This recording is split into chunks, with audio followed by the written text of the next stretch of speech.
So we had these horrific shootings down in Texas, at Fort Hood, Texas, last week. And one of the lessons that most Americans, lessons is the wrong word, one of the things that most Americans learned out of this, which probably shocked many of them, is that if you live on a military base, it's a demilitarized zone, that you're not allowed to bring weapons onto the military base. If you own weapons, they have to be locked up. And your military weaponry has to be put into the armory, basically. Check in, check out. Doesn't the tragic Fort Hood shooting show the threat from easy access to semi-automatic handguns, even within the military? Doesn't this tragic shooting highlight the need for our policymakers to stand up to the lobby groups to pass stronger rules on the 280 million guns in private hands, especially when in the hands of people who have a mental illness that can be determined by a background check? I think any serious or thoughtful or careful analysis of Mr. Hassan, Major Hassan, would have indicated that this is not a guy who should be buying guns. John Lott is with us. He blogs over at John R. Lott, .blogspot.com, and John is also an economist, Fox News contributor, and the author of several books, including More Guns, Less Crime, and most recently, Freedomnomics. John, welcome back to the show. Oh, good to talk to you. Thank you. Let me get this right. You think that if everybody on a military base was walking around with a gun strapped to their hip, that a military base would be a safer place. Why is it that the generals say, this is our home, we don't want the guns here? Just like police officers, and particularly police chiefs around the United States, would just as soon not have people walking around with guns strapped on their hip in their cities. Well, first of all, I mean, there are polls of police chiefs, and there are polls that have been done of rank-and-file officers, and you find overwhelming support for private citizens to be able to carry concealed handguns. Police realize with an appropriate permit and with appropriate training. I don't disagree with that. Well, I mean, but you will not find overwhelming support for anybody being able to walk into a gun show, no matter how nuts they may be, and pick up a semi-automatic .45 and stick it in their pants. Right, but I mean, we can talk about gun show regulations if you want, but here we're talking about military bases. It's only been since the beginning of 1993 that you've had this strict control on soldiers being able to carry guns around a military base. I mean, it's essentially, except for MPs, soldiers aren't allowed to carry guns around military bases anymore, except for going to the firing range. Guns are locked up. Ammunition is locked up separately.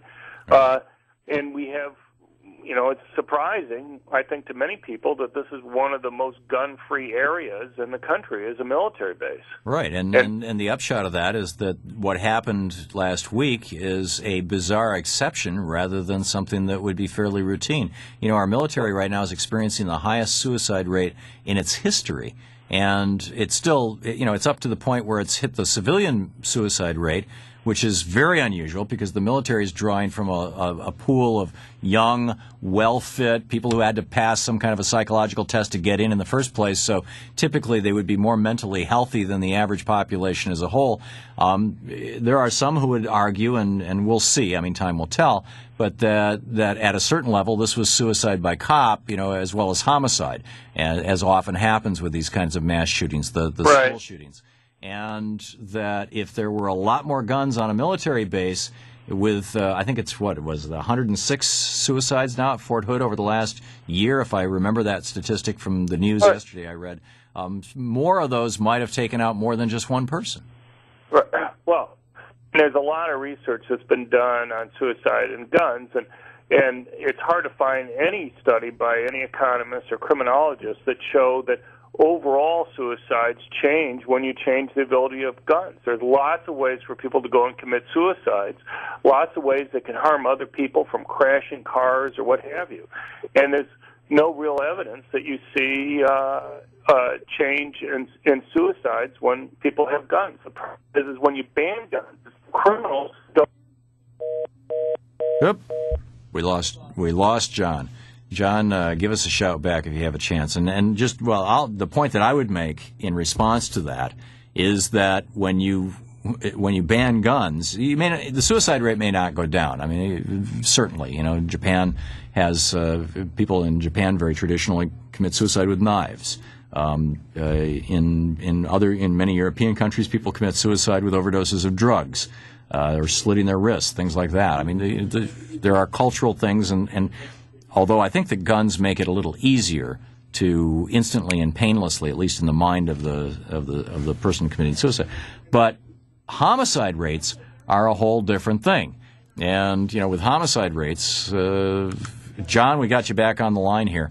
John, we were talking when your phone dropped. We were talking about the suicide rate. What about the homicide rates? Well, I think the whole point is that when you ban guns from these places, you actually see increases in homicides. It's the good people who obey these rules, not the criminals. And then why do we have a higher homicide rate than countries that have gun control? Well, almost all of our homicide rate is concentrated in just a few areas in our country. We have about 3% of the counties account for almost 75% of the murders. 50% of the counties have zero murder in any given year. Another 25% of the counties have about one murder in any given year. And, unfortunately, these murders are very heavily concentrated in drug gang areas. Well, and among poverty. This is an area where perhaps you and I agree that guns don't kill people kill people. And let me add to that, inequality kills people. That the more unequal a society is, our bottom fifth versus the top fifth of Americans in terms of income and wealth is 11-1. We're the highest in the world. We're the most unequal society in the world. We have the highest homicide rate in the world. And if you do a state-by-state analysis or a county-by-county analysis, what you find is that those states in particular, and you can find this over at, I'm forgetting the website, but the book is The Spirit Level by James Wilkerson. He's got a website. It's I think it's inequalitytrust.org.uk. He's got all the graphs, and that those states that have the greatest spread between rich and poor are the states where you have the highest homicide levels, and those states that are the most equal, like New Hampshire, where it's more like 3.5 to 1 instead of 11 to 1 like it is, or 14 to 1 like it is in Louisiana. You have much lower homicide levels, regardless of other factors, including the availability of guns. But why would you want to have guns available to people without some sort of mental health screening or background check? Well, I don't mind if you want to have some type of background check. I just don't know of any academic study by an economist or criminologist that's found that anyway it stops the bad guys from getting guns. What you can do is you can have mistakes that make it hard for law-abiding citizens to go and get guns sometimes with these rules, and you can make it so that people are afraid to get help sometimes when they should have.